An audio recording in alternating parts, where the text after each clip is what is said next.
नमस्कार दोस्तों, हमारे नए वीडियो में आप सभी का हार्दिक स्वागत है। दोस्तों, आज हम बात करेंगे प्लीज मम्मी अब मुझे इमोशनली ब्लैकमेल मत करो। तुम्हारे लिए हमने क्या क्या नहीं किया, ऐसे भावनात्मक शब्द बोलकर मुझे फिर से पानी में मत बिठाओ, पीछे मत हटाओ। तुम जानती हो कि अब हम सबके लिए इस छोटे से घर में रहना मुश्किल है। चाय का कप भरते हुए सारिका ने कहा, ये 2 बेडरूम का घर अब तुम्हें छोटा लगने लगा है बेटा। लता बेन ने एक गहरी सांस ली। देखो श्रवण, मुझे कोई आपत्ति नहीं है, तुम्हें जो सही लगे। मैंने तुम्हें 2 विकल्प दिए हैं, पसंद तुम्हें करनी है। मुझे मेरा सामान पैक करने में देर नहीं लगेगी। मेरे भाई के घर कोई कमी नहीं है। चाय का कप पटक कर गुस्सा दिखाते हुए सारिका बोली। लेकिन श्रवण तो कुछ भी बोले बिना डाइनिंग टेबल पर रखे सानों के कप में खो गया है। चाय ठंडी हो चुकी है, मलाई की परत जम गई है, जैसे श्रवण के हृदय में जम चुकी भावनाएं। श्रवण विचारों के बवंडर में उलझ गया है। आज तक लाड़ प्यार से पालने वाली माँ को मैं वृद्धाश्रम में, मुझसे नहीं हो पाएगा। सारिका भी कहाँ नहीं जानती कि एक क्लर्क की नौकरी में भी पिताजी ने मुझे कोई कमी महसूस नहीं होने दी थी। इंजीनियर बनाया, पीएफ से यह मकान खरीदा, प्रेम विवाह करने की भी अनुमति दी और शादी करवाई। आखिरी समय पर कहा था कि बेटा अपनी माँ का ख्याल रखना जितना उन्होंने तुम्हारा रखा है। और मैं, बेटा मुझे अब कितनी देर, मैं तो तुम्हारे पिताजी के बुलावे का इंतजार करके बैठी हूँ। लता बेन ने परिमल भाई की तस्वीर पर नजरें टिकाते हुए कहा।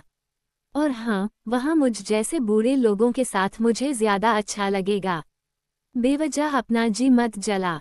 वाह, चालू हो गया, अब हो गया काम। श्रवण को भावनाओं में डुबोकर बात ही टाल देगी। लेकिन देखो श्रवण की आंख में लाली गुस्सा देखकर सारिका थोड़ा रुकी, लेकिन फिर बोली, मैंने रजिस्ट्रेशन करवा दिया है, कल ही जाना है, नहीं तो मैं कवन को लेकर।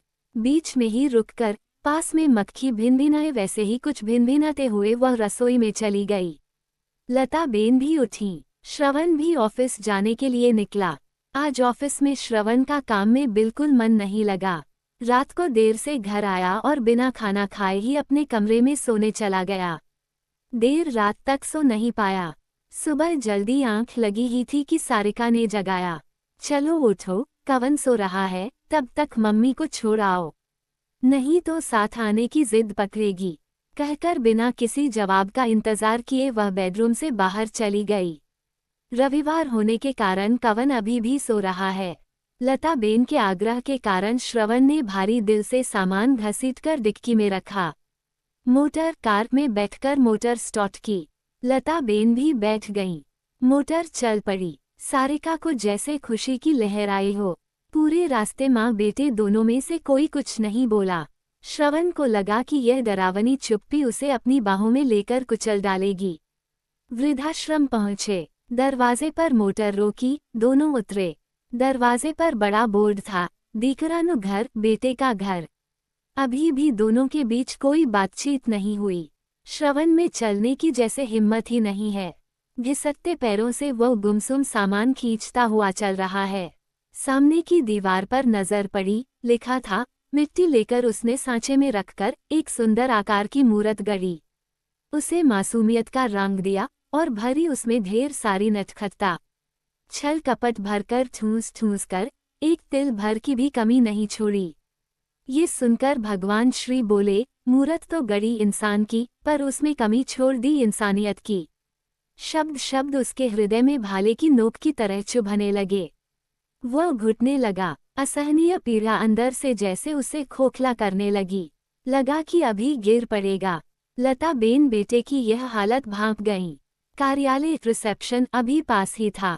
वहीं से श्रवण को विदा करके वह कार्यालय की ओर चली गईं। श्रवण भी कुछ बोले बिना ही वापस मुड़ा। उसके पास बोलने के लिए शब्द ही कहाँ थे। चलते चलते सामने की दीवार पर नजर गई और माँ का स्पर्श यानी समुद्र की लहरों के दुलार का अनुभव। समुद्र मंथन से उत्पन्न हुआ अमृत यानी मेरी माँ। ये कोमल वाक्य उसे चुभने लगे। बड़ी मुश्किल से वो बाहर निकला। मोटर में बैठा, उसे हाँक दिया। विचारों ने फिर से उसे जकड़ लिया। क्या शादी के रिश्ते के आगे माँ बेटे का रिश्ता कुछ भी नहीं? सारिका पहले तो ऐसी नहीं थी, और अब क्यों ऐसी? क्या वह मेरी स्थिति का अंदाजा भी नहीं लगा सकती होगी? प्रेम विवाह किया था, अब वह प्रेम कहाँ? घर की तरफ जाने का उसका मन नहीं हुआ। रास्ते में आने वाले कामनाथ तालाब पर जाकर बैठ गया।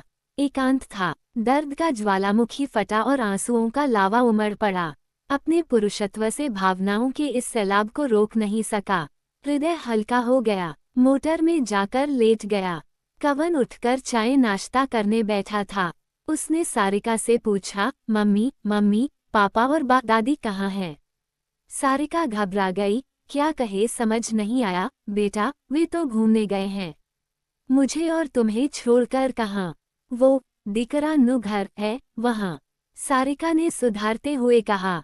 क्यों बेटा, वहाँ तो अच्छा अच्छा खाना मिलता है, नए नए कपड़े देते हैं, सबके साथ खेलने को मिलता है। वहाँ बा को बहुत मज़ा आएगा, और अब वो वहीं रहने वाली हैं, इसलिए पापा उन्हें छोड़ने गए हैं।